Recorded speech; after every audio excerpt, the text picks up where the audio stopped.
David Bezonjean avait 32 ans et souffrait d'encéphalopathie et de microcéphalie. Il avait l'âge mental d'un enfant de 18 mois. Depuis 2016, il demeurait dans une ressource intermédiaire liée par contrat au CIS de Laval, où il y avait seulement 3 résidents.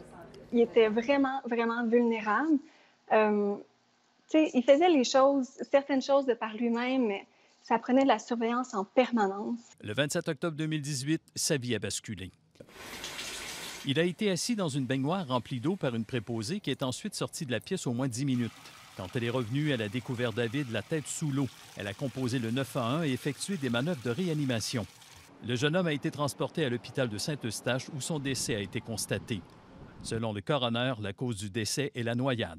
C'est impensable que David s'est retrouvé noyé dans un bain. Lorsqu'il prenait un bain, il devait y avoir tout au plus 3 à 4 pouces d'eau, un peu plus de 7 à 10 cm, et la préposée devait vérifier son état souvent. Or, cette journée-là, la préposée a pris l'initiative de remplir le bain jusqu'au bord, 12 pouces de hauteur, environ 30 cm, pour ne pas que David ait froid.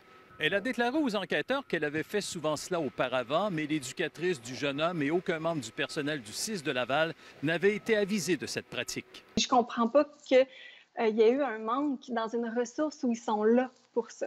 Tu laisses pas un enfant de 18 mois seul dans un bain.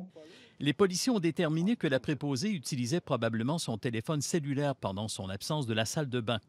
Il n'y a pas eu de négligence criminelle, mais l'avocate de la famille a envoyé une mise en demeure. L'établissement de santé n'a pas fait son travail au niveau de la contrôle de la qualité des soins, puis que c'est inacceptable les conséquences dramatiques que ça a eu. Tout au long de sa vie, finalement, il n'a pas été réellement reconnu pour ses besoins par ceux qui étaient censés prendre soin de lui.